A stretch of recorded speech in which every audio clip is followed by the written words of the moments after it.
So obviously it is now 2021, and I kind of haven't really taken the time yet to kind of reflect on the last year, and I know that it's like super kind of cliche and stereotypical to even think about how time is kind of separated and what years really mean, because at the end of the day it was just another like rotation around the sun, so it really doesn't feel that important. But I thought that I wanted to take the opportunity to kind of like see it as a blank page. Obviously 2020 sucked, everybody knows that, everybody said it, and it's annoying to hear, but outside of the pandemic, the year sucked. It didn't start off particularly great for me. Obviously it didn't start off particularly great for the rest of the world, with threats of a third world war and literally a whole country burning down. But it didn't start off well. Personally, I really had a really bad time mentally. Kind of within the month of January, it felt like there was enough heartache for a whole year, and by the time lockdown started, I was actually kind of glad that I would be able to be alone for a while, because the 2 months of the year that we had to kind of spend with people just were so horrible, for me at least. I didn't care when the lockdown hit. It was my birthday.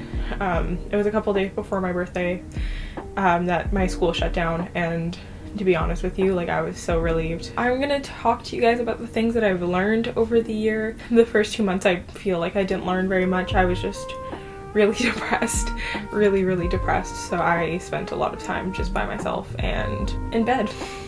So I didn't particularly do much learning or growing, but I do feel that like within quarantine I have, so I kind of want to talk about it. So let's talk about things I learned in 2020 in chronological order. If I can, I'll give backstory, but there's some things that I really just can't. In January and February, I was still in school, obviously in person, and I was really miserable. There were a lot of things going on in my personal life that were not fun, and one thing that really didn't help was being on the subway for 2 hours plus a day, and that was just because I didn't have the time to, or I didn't have the ability to kind of take my mind somewhere else, because I didn't have Wi-Fi obviously in the subway, and there's only so much distraction that reading can do. But one thing that I wanted so badly was to stop commuting, and or at least stop commuting underground. I learned that long commutes every day, for me at least, are not good, so that's one thing I learned. In February, I was really lucky to be able to go to San Francisco and do kind of one last hurrah before obviously I would never leave my province. But I did get to go to the States and spend time with really close friends and family.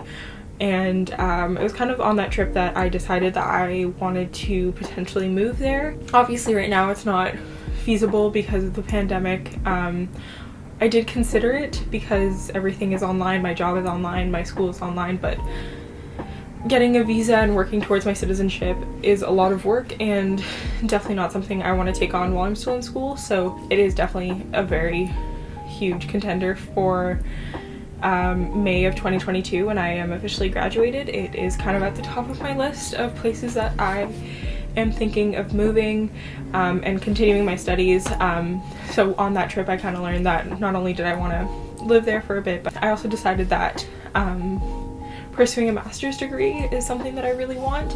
And I've been looking at different schools, and obviously it's hard to look at schools and not be able to visit them, especially since they're international, but I think that's kind of where I'm hoping to pursue the next step in my education. Another thing was when the lockdown started, I was in a relationship on and off for about 2 years, and things had been sour throughout, but I kind of learned in March-ish that if my friends have a bad feeling about the person I'm dating, I probably shouldn't be with them. There were a lot of red flags that were constantly being pointed out that I would reject. And from that experience, I obviously learned that if your friends don't like the person you're with, there's probably a reason, and they're probably right. It didn't matter which group of friends I was talking to.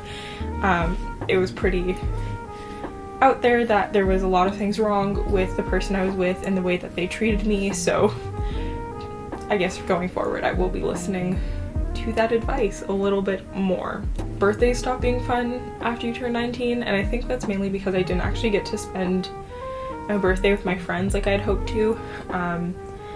I did have a good birthday regardless. It was just kind of a little bit hard because everything was completely shut down and I really didn't have any contact with anybody. I was really isolated. Another thing that I learned was around May I went back to work. I had lost my job. When the pandemic started, I was supposed to start at Starbucks and obviously that got delayed. I didn't lose that job, but I also had an internship lined up for the summer which I lost.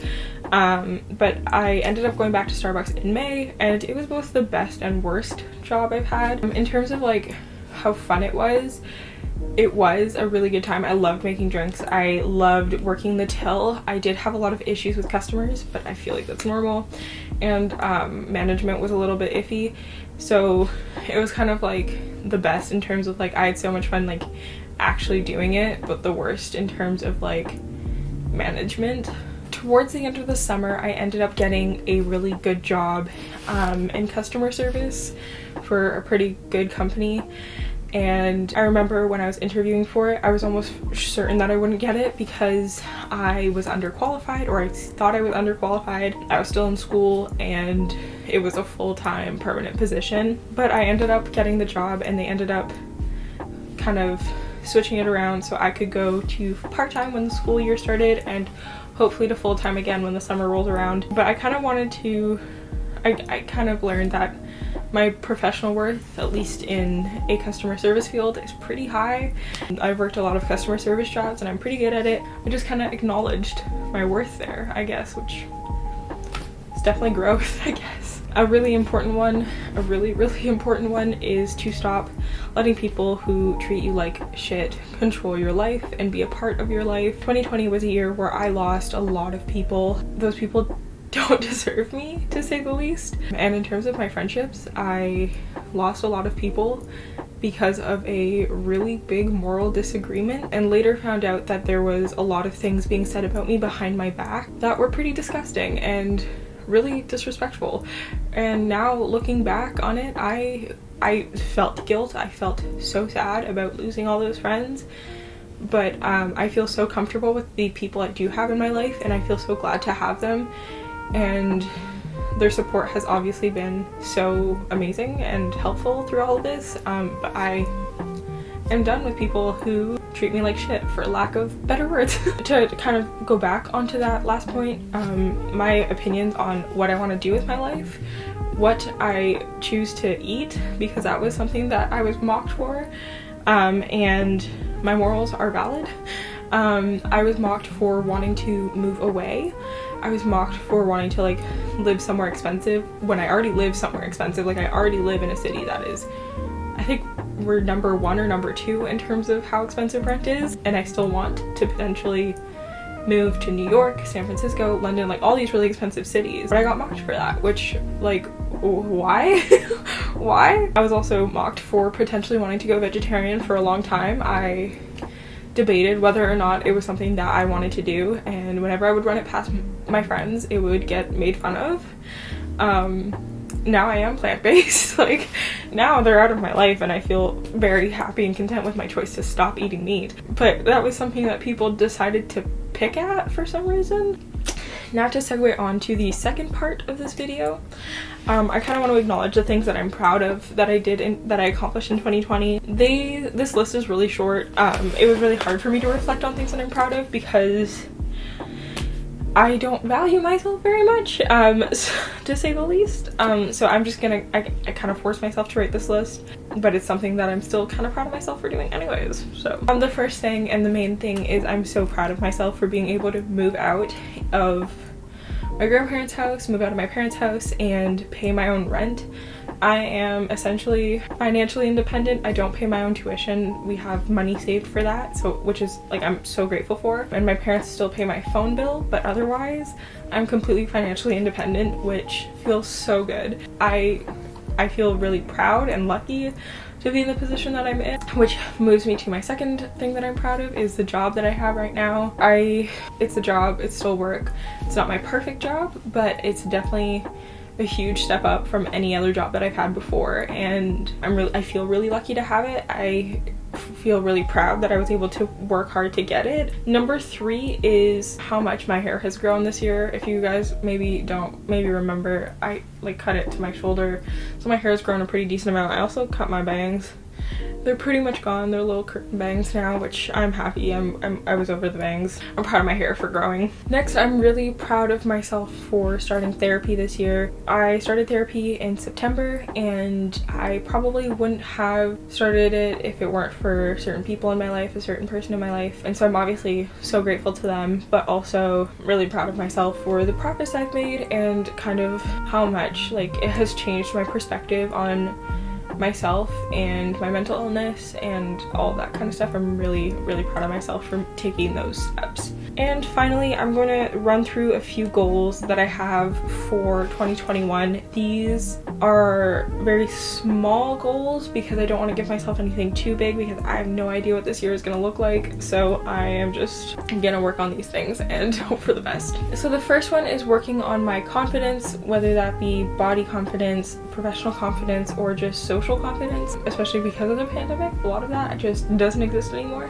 But it's something that I really want to work on, is just feeling good about myself. Next, I really want to work on making new friends and kind of meeting new people, but that's kind of dependent on the pandemic. I don't see how I'm gonna make friends without being in person, but maybe that's all part of the adventure, so we'll see on that one. I definitely want to work on better spending habits. I have seen a good change, a positive change in January so far in terms of what I'm spending my money on, which is not very much to be honest anymore, but I definitely want to work on my spending in terms of like fast fashion, and just like I spend so much money on clothes. I don't need more clothes, so that's something I want to work on for sure. But also kind of investing in things that make me happy. Like I would like to upgrade this camera, which is the M100, to an M50 at some point in the year, and then I would also like to upgrade my DSLR to a more professional level DSLR, like whether that be a 90D or if they do a 60 Mark III, not sure. Those are kind of two big pieces of gear that I am hoping to invest in this year, and we'll see what happens.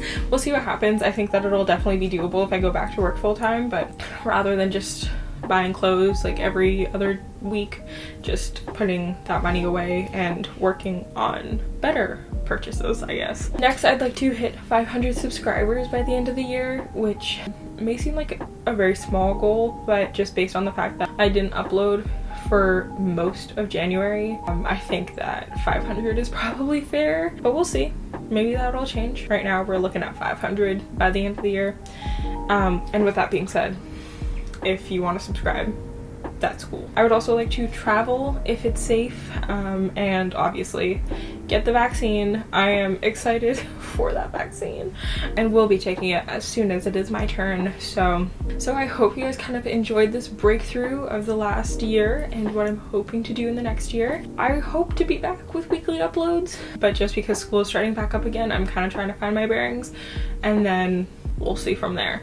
But if you did like this video, give it a thumbs up and comment below some goals that you have, what you're proud of the last year, etc. And if you enjoyed this video, you should also subscribe. I post things, random things, lots of things. And with that being said, I hope you have a good day.